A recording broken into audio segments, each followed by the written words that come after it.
Okay. Go ahead. I'm going to just straighten out.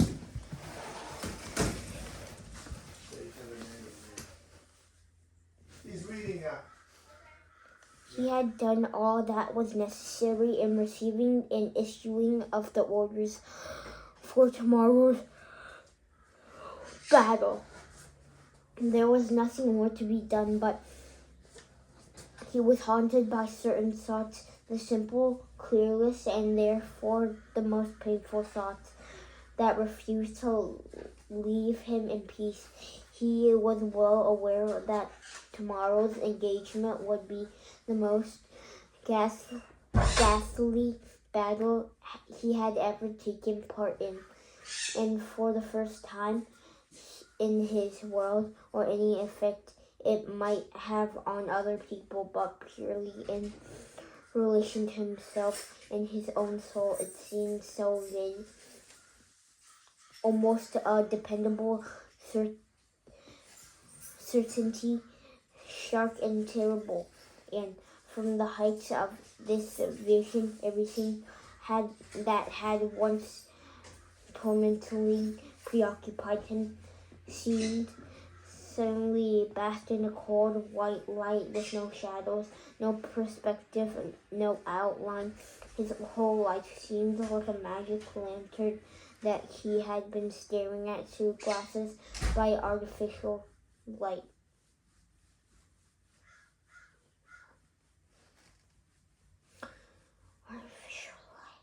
Now suddenly the glass was gone, and he could see through those awful deep breathings in the clear light of day. Yes, here they are. These false images that I used to find so warmly and thrillingly and organizing, he told himself, giving his imagination a free rein to over the main pictures in the magic lantern of his life. Looked at anew the cold white daylight brought on by a clear vision of death. Here they are, these cruelly debuted figures that seemed so magnificent and mysterious. Honor and glory, full temperance, fell anticipatory,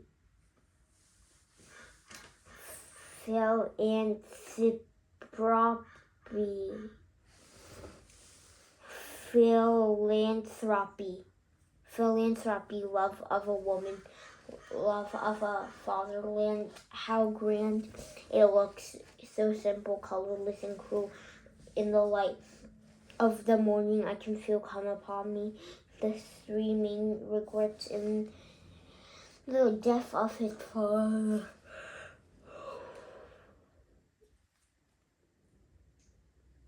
In the death of his father, and the invasion of the French, who now held with the mysterious.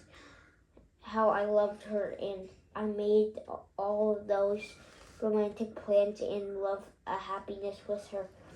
Oh, what a nice little boy I was.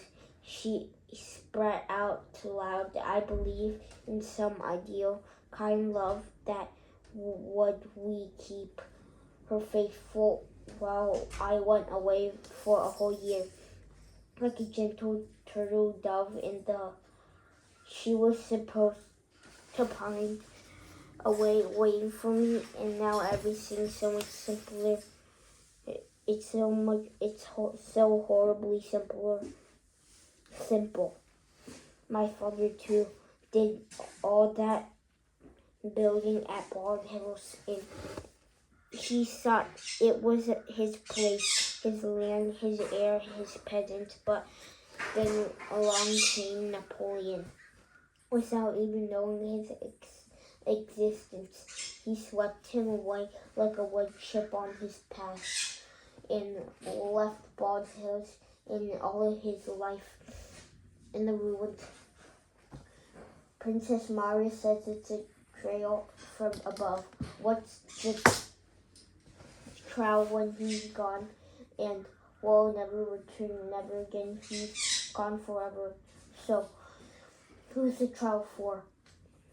Our country lost in Moscow, destroyed anyway. Tomorrow I'll get killed, and probably not by a Frenchman, maybe by our own men, like the soldier who let his gun go off right next to my ear yesterday. And the French will come along and pick me up by the head and feet and chuck me into the pit so I don't. Oh. And a whole new way of living will come about. Everybody will get used to it. I shan't know anything about it because I shall have God. He glanced at the row of birch trees, impassive and in their yellow greens, with their white bark gleaming in the sunshine. To die, let me get killed tomorrow, so I have done with it. Let everyone else carry on, but leave me gone. He had a clear vision of his own non-existence, of this endless life. And suddenly those birch trees, with their light shade and with clouds, and with the plummings rising from something terribly ominous, a cold shiver ran down his back. He got quickly to his feet, strode out of the barn, and went for a walk. Back in the barn, he heard voices outside. Who's that? Called Prince Andre. The red-nosed captain, once in charge of the Laos company, but now promised to be the commander-in-chief for a short storage of officer in Aajw.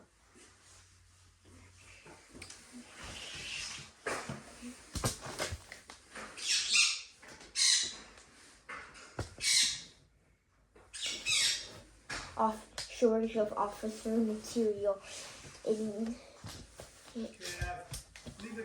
different.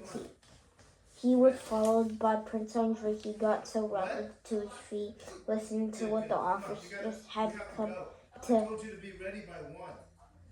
Abby, come here. You being late is a sign of retirement.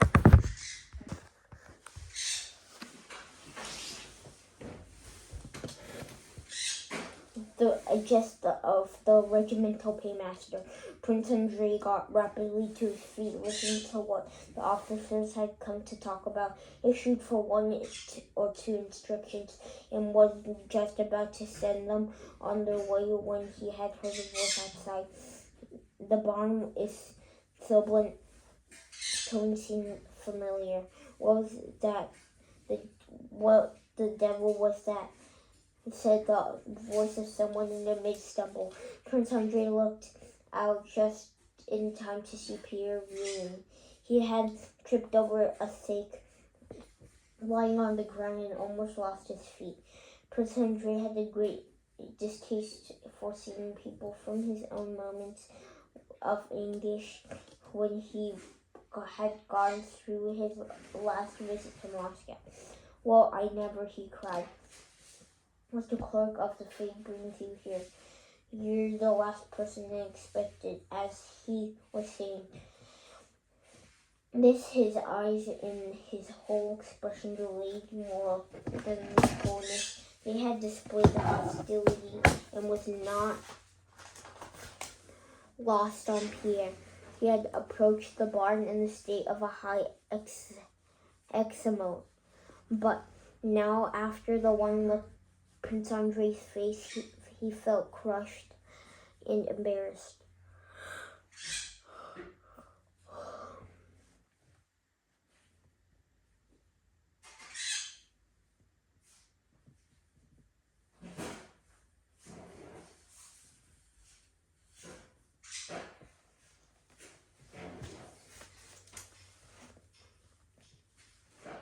Well, I've come,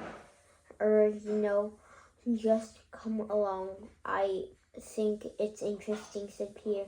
the meaningless word interesting for the emptiest time that day. I wanted to watch the battle. Oh yes, what about your Masonic prison? What do they say about the war? What do they stop it? Said Prince Andre. Oh, well, tell me about Moscow. Did you know anything about my people? Did they get to Moscow all right? He asked in all seriousness. Yes, Julie Gerbitskoy told me they did.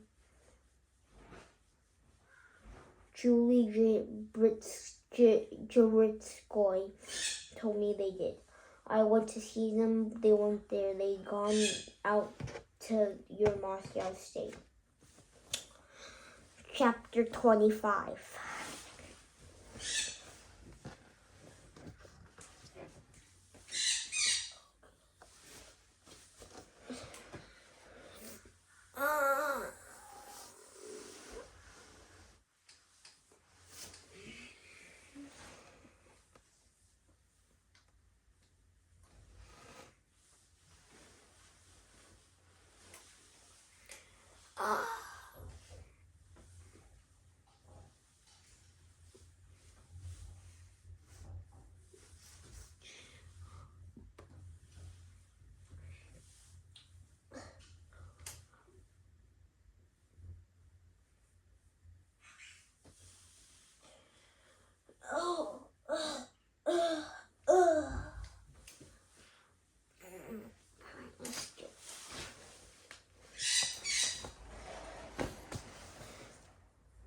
The officers would have been happy to leave, but Prince Andre seemed relevant to be left alone with his friend, and he invited them to stay on and have a drink of tea. But they were brought in, and the tea was provided. The officers started in the basement at the Pierre's big bulky figure, and he listened, and he talked first about Moscow, then the dispersion of the troops, and he had been lucky enough to see a look on his face that Pierre found himself talking to the good-hearted Reverend Bolkonsky, so understand the whole dispersion of the troops, and Prince Andre, cutting him short. Yes, it depends, you mean, said Pierre. I'm not a military man, so I can't say I have no less detail. But yes, I do. To understand the general arrangement in which, because I'm more than anybody else does. Hi. Hi. I love you. I love you.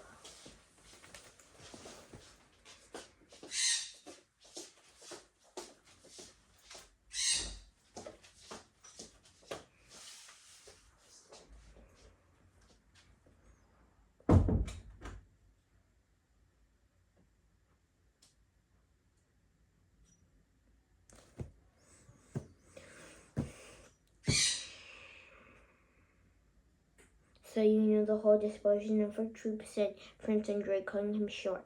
Yes, what depends, you mean, said Pierre. I'm not a military man, so I can't say I got the detail, but yes, I do understand the general arrangement, in which case you know more than anybody does, said Prince Andre. Oh yes, said Pierre, taken back, looking for his spectacles at Prince Andre.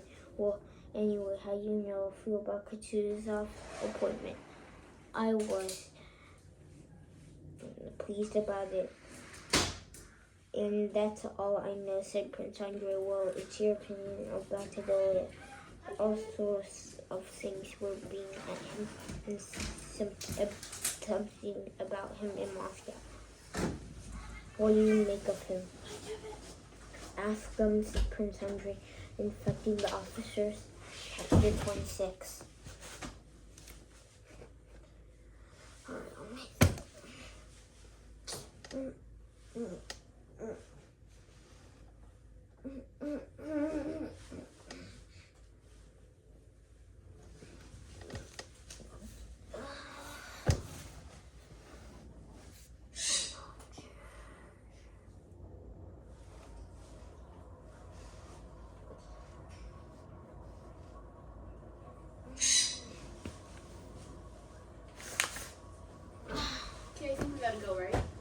Yeah, we should. Turn off the lights. Let's come in.